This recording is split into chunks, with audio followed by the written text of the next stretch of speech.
So maybe this is gonna be like a sneak preview of a future video because I just don't have time today to do like a lot of filming out here, and this is kind of a big complex topic.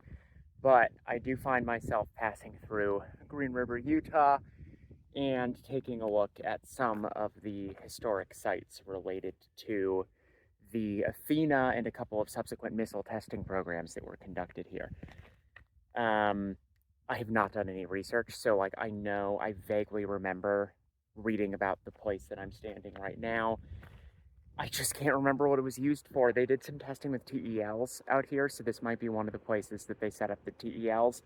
I'm not sure. I'm just going to try to show you a couple things, and we'll all say, huh, I wonder what that is. I'm not totally sure.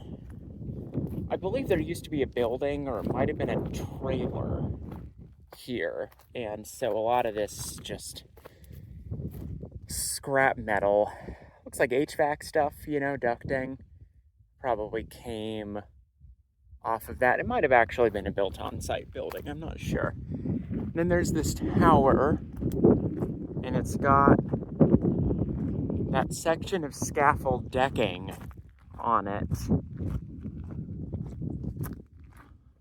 Almost like you could climb up to the top. Oh yeah, there's climbing pegs or whatever you call those, step bolts. So you could climb up that. So I wonder what was there. This might have been instrumentation. We're pretty close to a bunker that I know is used for testing with portable launchers. So this might have been like a support site or a cantonment area. Usually I try to be well researched on these sites, but I really did just through a series of unfortunate coincidences.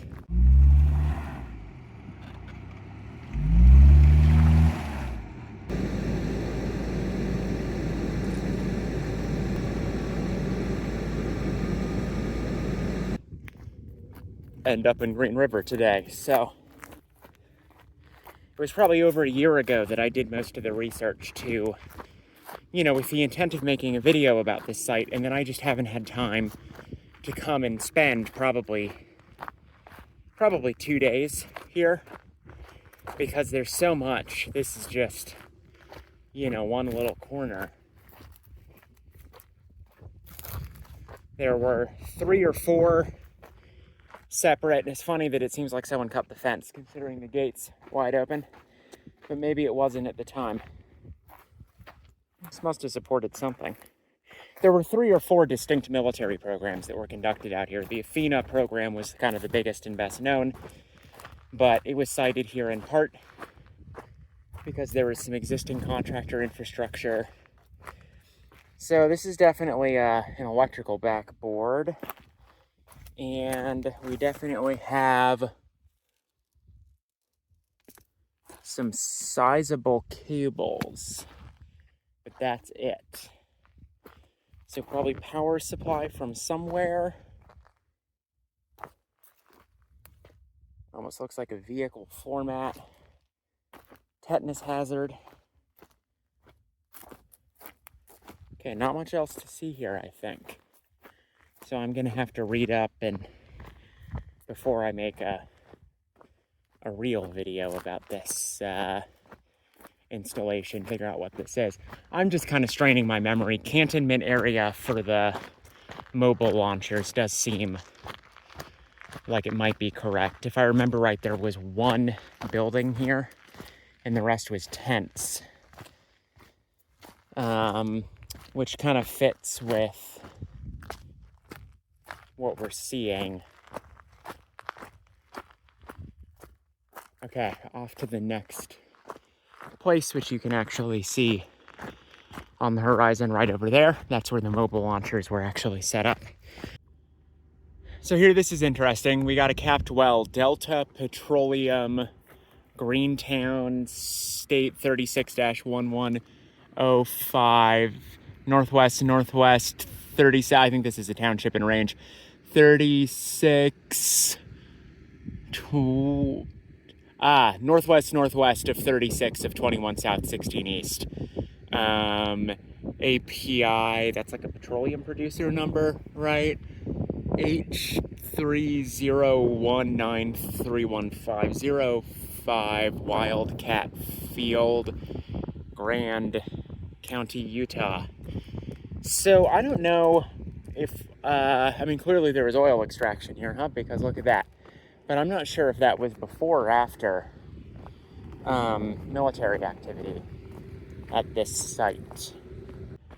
So here's another mildly interesting thing. There's this water line that I think it's water, big pipe that runs mostly under the surface through this area.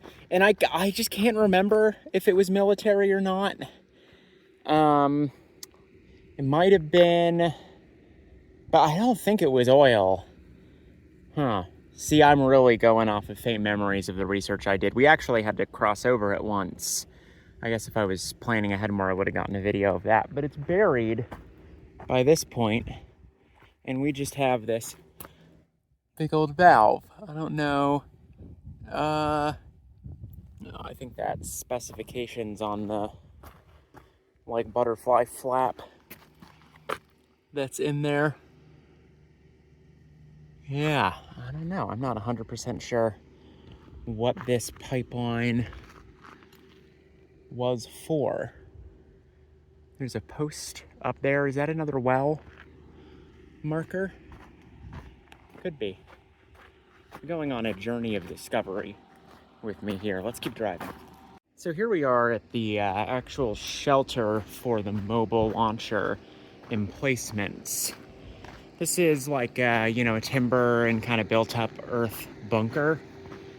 This, I believe, just had an electrical connection panel in it, but these two end entrances, the other one is partially collapsed, go to sort of a small underground space. I'm not really going to venture in right now because I'm not well equipped to do so. Mostly on the hantavirus front, which is an undying paranoia of mine. I'd like to come back with a respirator. But there's not a lot in there. It's basically just kind of a timber, underground space. Basically where you would huddle when firing one of the portable missile systems. So this was the missile system that they were operating out here. I really wish I could remember what it was called, but if I try to remember, I'm sure I'm going to get it wrong, and it's going to be embarrassing. It was fielded by NATO in, I think, like Italy and Germany. And there were crews from those nations that operated them. So they would fly out here. I think I read once a year or so. Those overseas missile crews would come out here to Green River, Utah to do their annual training, which consisted of setting up the portable system on one of these arms, like this one that I'm walking onto right now, and then taking shelter in that bunker and firing it.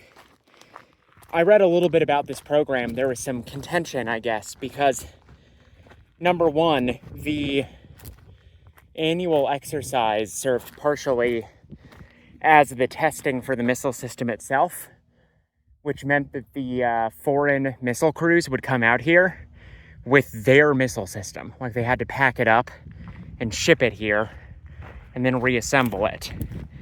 But it was also, I guess, being used for like qualification testing of design modifications, which meant that big old jackrabbits out here, which meant that the engineers, the boffins from the lab, kept like wanting to install instrumentation on the missiles and make modifications to them before they were fired, which was driving the training crews crazy because they would, they'd try to do a test firing and then like 6 days later, the engineers were still messing with it and they had just been waiting the whole time. So there was some tension around that dual use. These plates, let me see if I can open one of these up without exposing myself too much to spider hell. These, it's pretty much full of dirt now, would have been for electrical conduits. So you can see, I was looking at that pipe because you can see the conduit goes in, and then honestly, it may have always just ended here. I think most of the point of those was just so that they could have instrumentation cables that didn't get damaged by the, like, rocket wash from the missile. So there's 2 of these on each arm. You can see people camp out here. I guess that's a nice place to camp, right in between the missile emplacements. So there's another, and then there's a third. Maybe they set up 3. The reason I keep saying 2 or 3, each arm has 2 of these towers, not 3. But there are 3 of those conduits, so I don't know if they set up 2 missile systems. I think that those towers were for the training crew, for like the people who ran the training, to supervise what was going on and shout out orders and so on. And then this is cool. This is like a telephone style junction box. So this, I think, is looks quite contemporaneous to the missile activity out here. So this probably would have been used, you can see all the leads there, I'm guessing for maybe connecting telemetry installed in the missile system to the cables that went back through the conduits. Looking around to see if there's anything else. It was a mobile system that they used here, as I think I've said about 8 times, so there's not like, I'm kind of burying the lead on Green River, right? Because this is not, the famous thing here is the Athena launch complex. I'm just not going there today because I'll be there forever. So this is kind of a secondary site that was used after the Athena test program ended. I'm a little curious about these towers. I mean, there's not much in the way of secrets to them, but I think I'm gonna climb up this one just so that I can say I did. Well, I am no lover of heights, but this seems perfectly sturdy. This flange is interesting because sometimes when you see these towers at missile sites, they were really for mounting theodolites to take measurements. And this kind of looks like the flange that you might have mounted a theodolite on. But the thing is, it's just too close. I mean, during a firing, everyone was taking shelter over there. No one was going to sit here manually operating, you know, like a theodolite or a cinema theodolite. So I'm not sure. I'll do some more research, see if I can figure out exactly what these towers are used for. Maybe, my recollection is that this was like a 1980s program. I hope I'm not too wrong about that. So they may have put video cameras here so that they could see, you know, from the bunker what was going on. Video cameras of that era for like closed circuit television would have been pretty chunky, so they would have used that bigger flange to mount them. You can see the 2 towers on the other arm over there. Let me zoom in. You're really getting some good television production here. But you can see the first tower that's on the inside. The second tower is on the outside of the arm. And this whole thing is kind of U-shaped with the 2 arms and then the bunker at the middle. Maybe I'm going to call this video research notes as an excuse for how poorly prepared it is. There's just more of this cable here. So maybe there was an electrical service panel. I'm trying to remember if these missiles required any kind of support equipment like refrigeration or anything. I don't think so. Sometimes you'll see equipment stands near where portable missile systems were being set up because they needed refrigeration and it was easier to use a permanent air conditioning, basically. And it was just easier to use a permanently installed, you know, a setup than to use the portable stuff every time.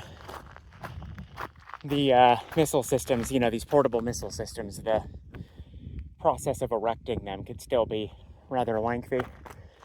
This fence, I don't know, it's probably just an administrative control to keep people away from the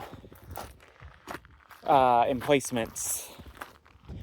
I did want to point out, though, this setup is still here from the old electrical service to the site.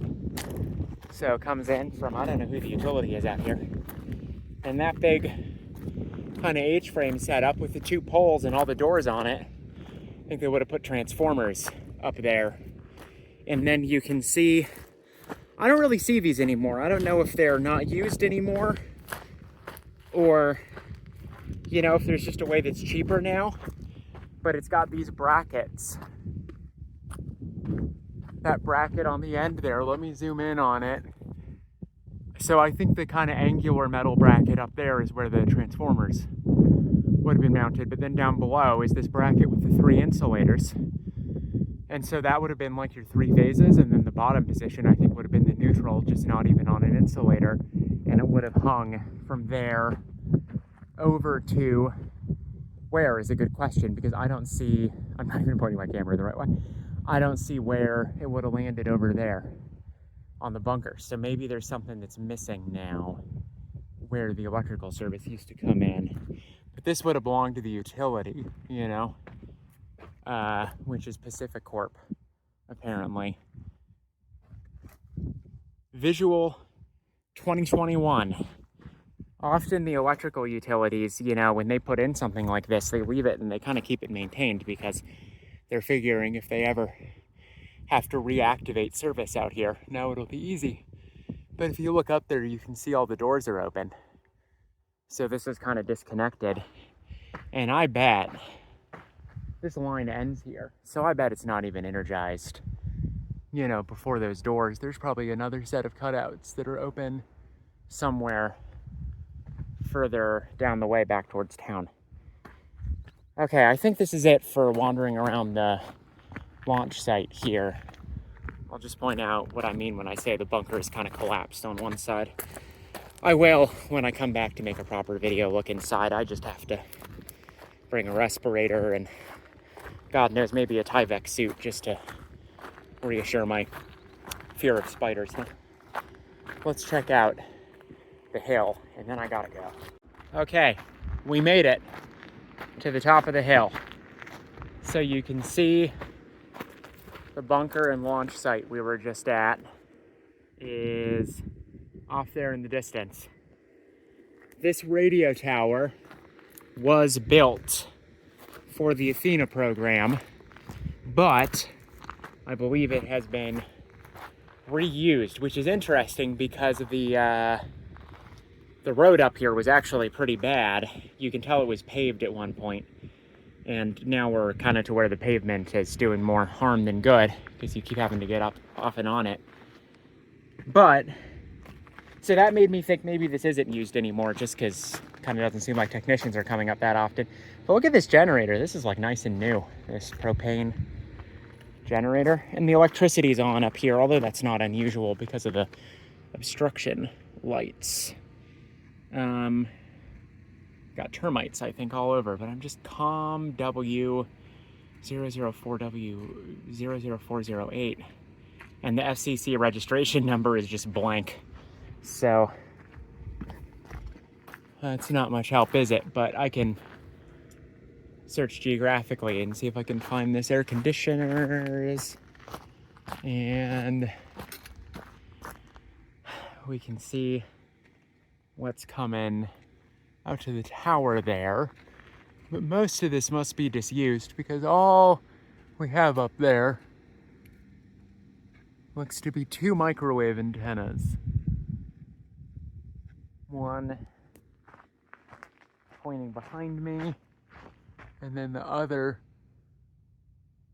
pointing off that way, which is towards town. Now, there was also a radio site for the Athena program that was on the ridge. I'm trying to think. So Green River, the town is pretty much there. I think the ridge with the radio site would have been off this way. Oh, you know what? That might even be, let me see if I can, do you see those buildings? I think that's it. I think that was the command point for the Athena launches. And then to the right a little bit, there's a tower. So I would think that one of the antennas here would have gone to that tower over there, but neither of those do. So that makes me think that those antennas do not date from the Athena program. Man, this building has a real, I don't know, I'm not enough of an entomologist. I don't know if those are actually termites, but it's crawling with them.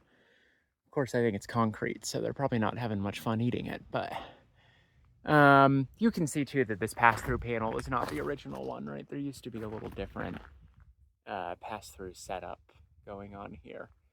And I kind of wonder if this whole ice bridge was added because it's kind of made out of like unistrut. It's just not the same construction methods as the tower. There's hardware where there used to be other antennas, but I don't see any.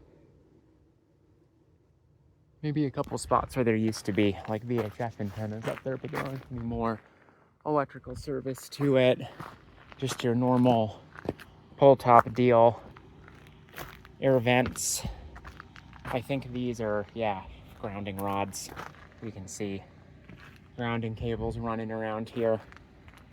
And big check. Let's find out how much electricity this consumes, huh? That gives you a little hint. We're at 33,741. Sorry, fighting off flying ants, which are my least favorite kind of ant. 33,741, and the spinner is going. I don't know, is there like a normal interpretation of the spinners on these meters where each of the blocks that lights up means a certain interval? I don't know. That's a good question. But yeah, this generator is like quite new, right? I don't think they've been putting them. Oh, check this out. One of the ACs is on now. So yeah, this is definitely, I think, still in use. I wonder if it's a state system. Nice lock.